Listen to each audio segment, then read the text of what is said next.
আর বলবো, ছেলে মেয়ে তো দুজন দুজনে পছন্দ করেই নেছে। তা আপনার যদি কিছু জিজ্ঞাসা করার থাকে তাহলে করেন।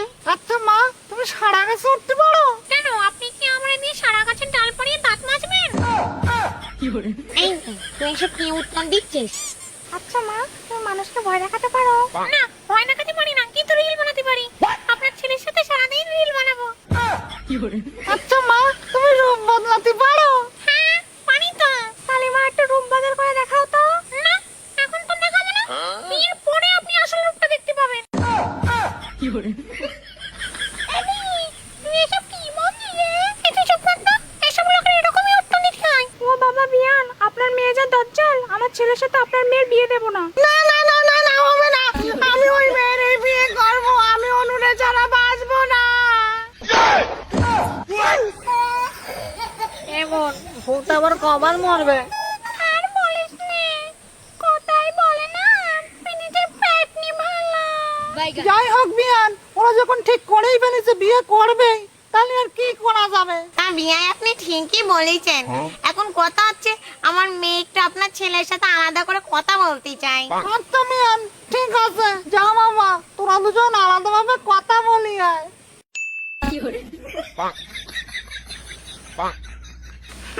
শোনা, তাহলে কিন্তু আমাদের বিয়েটা হচ্ছে। হ্যাঁ, অ্যাক্টিং করে বাবা মাকে কেমন রাজি করালাম বলো? যাই বলো, তুমি কিন্তু অ্যাক্টিংটা ভালোই করো। ধ্যাত, তুমি যে কি বলো না, বলছি তুমি আমার সঙ্গে কোহলির মতো ছলনা করবা না তো? এই, তুমি আবার সেই মুখপুরি মানুষের নাম নিলে। আমি বলেছি না ওই মানুষটার নাম আমার সামনে নেওয়া না। যাও, তোমার সাথে আর কখনো কথা বলবো না। আচ্ছা ঠিক আছে, সরি। মামা, আমি তো কোনো কথা বলতে চাই না। আচ্ছা ঠিক আছে, সরি। বললাম তো, আর হবে না। আমি তোমাকে চিনি না, তুমি যাও। ও শোনা, তুমি আমার একটু ভালোবাসো না। অনু শোনা, আমি তোমাকে চিনি না, যাও তুমি এখানে যাও। তুই শোনা না, আমার তুমি এরকম করলে আমার ভাল লাগে বলো?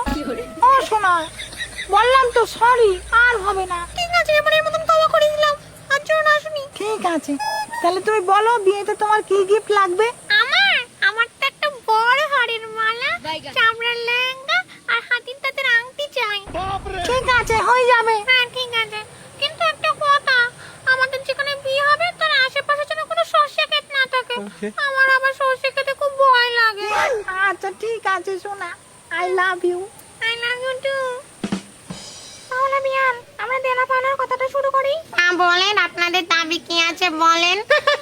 ওমা, দাবি বলতে কিছুই না, যাই দেবেন সব তো আপনার মেয়েরই থাকবে। ওই ধরেন 10টা মতন সারা গাছ আর 20টা মতন তাল গাছ, এইগুলো দিলেই হবে। আর খান পাশে তেঁতুল গাছ দিলেই হবে। কি বলছেন আপনারা, এত কিছু দিতে হবে? কি বলছেন মিয়ান, একমাত্র ছেলে আমার, ওর বিয়েতে আমি এটুকু দাবি করব না? আচ্ছা মিয়াই, তাই হবে না। কিন্তু মিয়াই একটা কথা, আপনারা যে গাছে থাকেন সেই গাছের আশেপাশে কোনো সর্ষে ক্ষেত নেই তো? কেন বিয়ান, সর্ষে ক্ষেত নিয়ে কি হবে? আসলে মিয়াই, আমার মেয়েটা সর্ষে ক্ষেত দেখলে খুব ভয় পায়। না না বিয়ান, আমাদের গাছের আশেপাশে কোনো সর্ষে ক্ষেত নেই, আমাদেরও তো জীবনের ভয় আছে নাকি? কি বলো গিন্নি? ঠিক আছে মিয়াই, তাহলে আমরা এই বিয়েতে রাজি। বাবু, দেখিছো আমাদের বাবা মা বিয়ের জন্য রাজি হয়ে গেছে। হ্যাঁ বাবু, আসলে শেষমেশ আমাদের ভালোবাসা জিতে গেছে।